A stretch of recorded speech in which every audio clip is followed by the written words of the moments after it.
Hey, Deserving listeners, Natalia Grace documentary on Max or Discovery. I'm not sure which one. They're the same now, I guess. Let's watch. Many children, not just Jacob. And in each one of them, I see this little spark. Michael alleged that Christine thought she had turned Jacob into a genius. And so by adopting a special needs child, she could show that she could do this again. Yeah, well, so this individual is saying that Michael said that he speculated that that was the motivation for Christine, which does hold up. It is coherent. There could be a lot of other reasons, some of which we might not be able to brainstorm, but that is interesting as a speculation. It does fit nicely into all of the other allegations that are being presented to us. I mean, it doesn't fit super neatly, but it's a good piece of the puzzle, because with the allegations, it looks as though Christine has, I've been saying that I'll just say for myself, when I would treat perpetrators of child abuse that exhibited this degree of cruelty towards children, it wasn't because they had an anger management problem. It was because they had a personality problem as a result of early childhood relational trauma themselves. And their defense that they developed, perhaps early in life, as the parent when they were young, was that they were going to compensate somehow. And one of the ways that personalities can compensate is by having an approach to life that says, I'm going to be the best at everything, and I'm going to signal that all the time, and I need everyone to see me as awesome, because then maybe that gives me some shred of worth, and maybe I'll get a little bit more attention. I won't get all the attention and love because they'll see me as this superior, elevated person, but that's better than nothing. And that's developed when they're very young. There's a lot of other things associated with it, of perhaps being modeled very cruel behavior, maybe cruel parenting behavior, also impaired empathy, impaired ability to know what other people are feeling, impaired ability to know what they're feeling. And then grow up and you get married and you start having kids, and it's hard to know what happened with her own kids because we haven't heard much along those lines. But, it's possible, even given this profile, this, heavily speculated profile, that her parenting of her biological kids were, not 100% optimal, but workable. And then she has this oldest child who is this super genius, and they're getting a lot of media attention, and she's starting to feel like, ooh, I can get some of that supply, some of that self-esteem, that worth, that attention that I am always chasing, and I'll lean into it. I'll go to the interviews, and when I go to the interview, I will claim that he's a genius because of me. And not only that, but I work with a lot of kids, and I am very good at, and you can imagine that a lot of people without any indication otherwise would, at the very least, entertain those ideas, if not believe her, because they had some sort of foundation that worked with a lot of kids. I think that, kids had autism, not sure, and it's hard to hate a parent that does that sort of thing, right? So you can imagine a lot of accolades, a lot of attention, a lot of like, oh my God, you're so awesome. And I've finally arrived. I finally have a way to get that attention that I have been seeking my whole life, that I never got when I was young. And that attention equates to safety. And so then how do I continue going down that road? I've already done it with one kid. You can imagine that she might turn to her other kids, and maybe it didn't work out with that, who knows?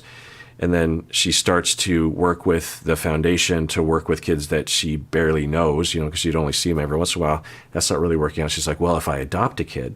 And maybe another part of her also wanted to spread love around and help someone. All these things can exist within one person. And then the adoption goes forward, but a good portion of the motivation is this selfish motivation and dependent on the adopted child actually being some sort of genius or some sort of notable change, right? And I guess that would maybe lead the mom to want to adopt a child that was particularly in need, okay? So then adopt the child, and she starts to try to reform the child. I guess it's sort of like My Fair Lady situation, right? And it doesn't work well. In fact, there's a lot of behaviors presented that are very concerning. And this is interesting. I mean, just going with this is just a whole narrative. I don't want to do with this. Documentary is fairly manipulative, I have to say.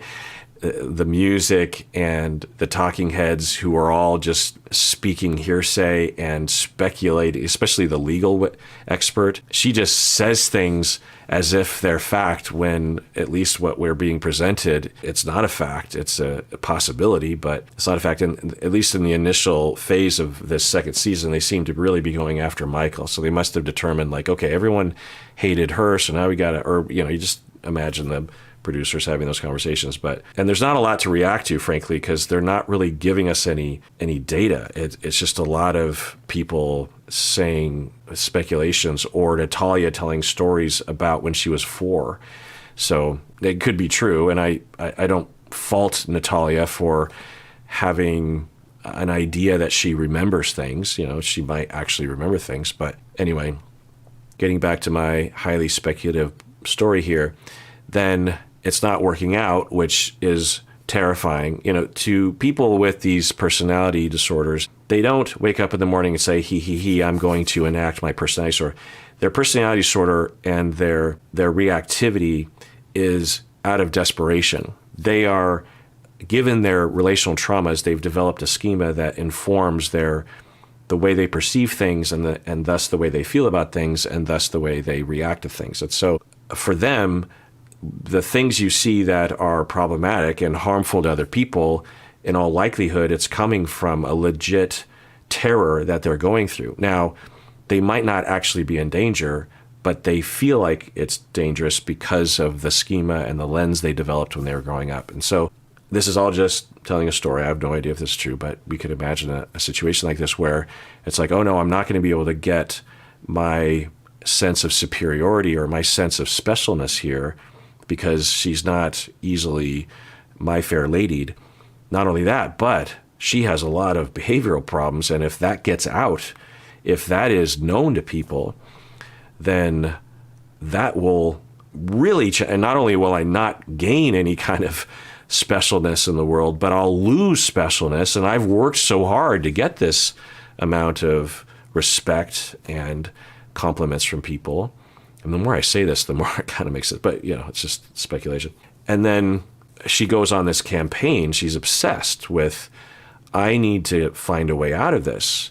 So I need to blame the kid. And so I start spreading rumors. I start making things up. I might even influence my husband to believe things, coerce him into remembering things. Who knows Michael's complicitness or brainwashedness? It's hard to say. Maybe we'll get some information as we move forward. But then you imagine Christine or someone in her shoes with this supposed issue would think, okay, I have to get out ahead of this. And one way to do that is to make her older so I can get rid of her. And also I can tell everyone that she's a con artist. So the fact that I didn't turn into a genius is not my fault, because she's the evil one. And a lot of people with these personality disorders, they did have what one could call evil caregivers. So for some of these parents, they might be projecting, they might be displacing, transferring onto their kids. That does happen almost all the time, really, with all of us, but particularly people with personality disorders. And then you can imagine a person in this situation would then do everything that they could to make the kid actually tell others, because if it comes from her, then I'm off the hook, right? And then there's the coaching, and then as soon as you can get rid of the kid, and the kid is in an apartment, then so long, person. Even though there's a thought in the mind, well, the person might actually be a 9-year-old child that I'm putting into an apartment, but that's like kryptonite. I can't be around that because that will scar my image. So I don't know what to do about that. And then I'm just moving on with my life, and I'm just going to focus on my oldest son, who is legit a genius, that kind of thing. You can imagine that being a thing, right? As I say it out loud, it's possible. So Michael's speculation about that, of course, he would have seen a lot of things and heard a lot of things that would have informed that speculation. Of course, he's motivated, given everything that's happening, the divorce, the legal proceedings, the internet, all this hoopla around this family. He's motivated to throw under the bus, so who knows? This episode is sponsored by BetterHelp. It's a new year, so of course it's time for New Year's resolutions. But often, those are just manifestations of internalized harmful voices, voices that tell us we're not good enough. So instead of making a resolution to change something, let's recognize that we are already good enough. Now, most people think of therapy as a place for us to work on our problems, but there are several schools of thought within the field of psychotherapy that adamantly reject that paradigm, like narrative therapy and solution-focused. Instead, these clinicians help us focus on what we're already doing well. And by helping us do that, data shows that we often will gravitate towards more beneficial patterns. Well, one place you can find such therapists is on BetterHelp. If you're thinking of starting therapy, it's definitely worth giving a try. So celebrate the progress you've already made. Visit betterhelp.com/Kirk today to get 10% off your first month. That's BetterHelp, HELP.com/Kirk. He alleged that when that didn't turn out just the way that Christine wanted, that's why Natalia didn't really fit into Christine's narrative. Christine was writing a book, which was ultimately called The Spark, about the academic success of her oldest. Okay, that's interesting. I mean, it all kind of fits, right? In that interview on CNN, she was talking about a spark, so she's trying to make it about her, right? Now, maybe she has a legit thing to say. My dog's whining. That she actually was instrumental in helping to find that spark in her oldest child. It seems likely, honestly. Or at least that she was there to support her oldest son and help him in a lot of ways. Seems absolutely possible. It would be weird if you had a successful kid in academia that didn't have supportive parents that were right there. But yeah, so you just imagine, the book and the CNN interview and the language, the coining phrases, the spark, that kind of thing. Yeah. Writing a book, which was ultimately called The Spark, about the academic success of her oldest son, Jacob. So here's the timeline regarding the book. The Barnetts adopt Natalia. Okay, the book is called The Spark, A Mother's Story of Nurturing Genius. Yeah, talk about centering yourself in this story. And it's akin to the famous family vloggers who have been alleged or discovered to have exploited their children for their own narcissistic need. So, yeah. But, if I just heard this part of the story and not anything else, I wouldn't necessarily suspect Christine of doing something exploitative.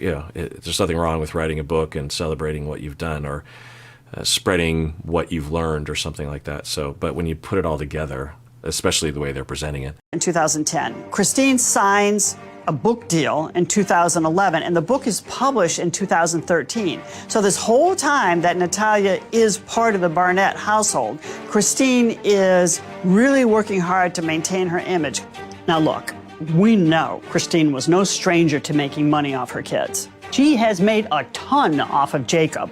Okay, yeah, it's highly speculative, but at the very least, it gives us something to hold on to, because I have been wondering what is at least a part of the fuel that would cause these events to happen, the adoption to the abuse pretty quickly, and then just the full court press trying to make sure that everyone understands that she's a monster, that Natalia's a monster, and that she's an adult.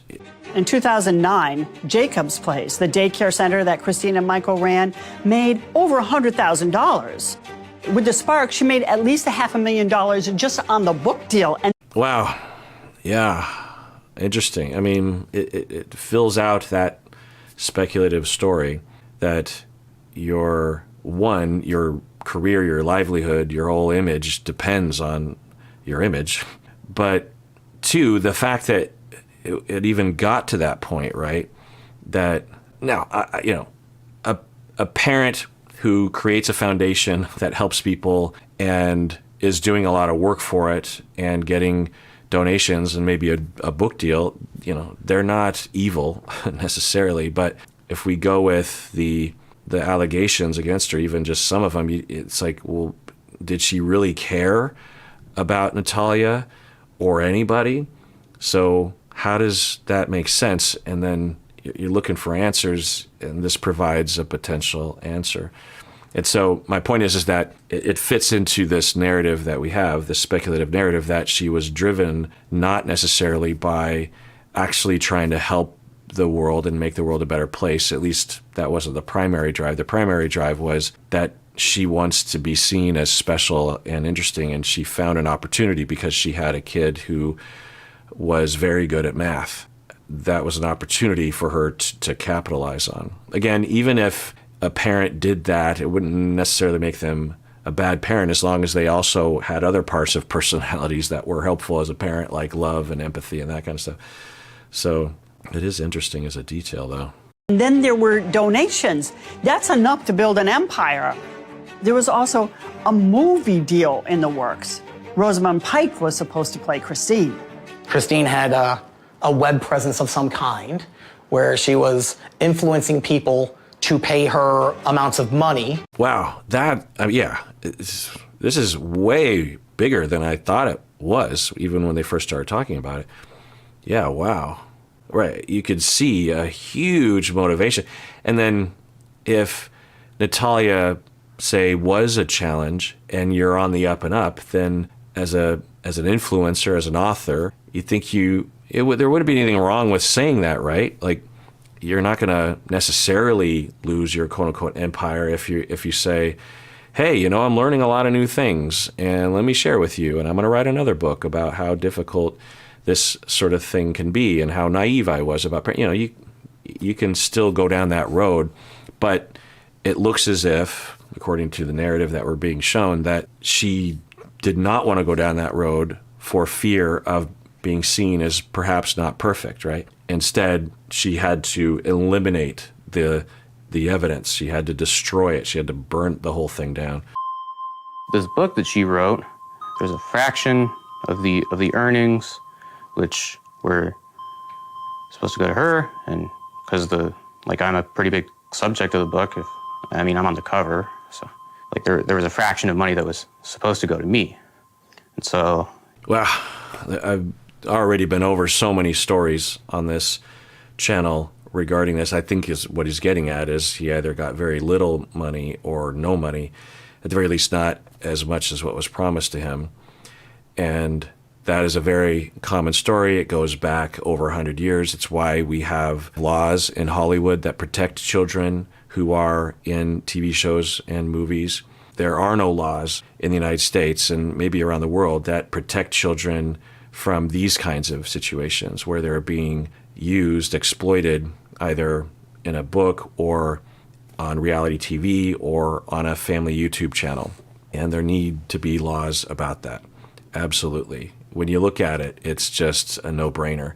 And, if you have a child actor, 10-year-old boy in a movie, there are regulations and laws that put money aside for that 10-year-old. It goes into a trust, and then when the 10-year-old is 18 or some older age, gets access to that money, because there are so many stories and situations in which the children get none of the money and the parents or the step-parents take everything, which of course is not fair. And so we're seeing another example of that, which also lends itself to this speculative narrative that the documentary is piecing together, that I'm elaborating on.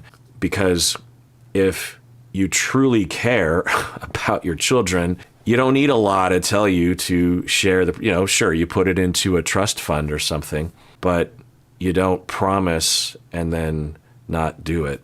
He was, trusted with making sure that that money was spent appropriately, and that it was spent. Right? I didn't get a cent of it. So he didn't get any of it. Yeah.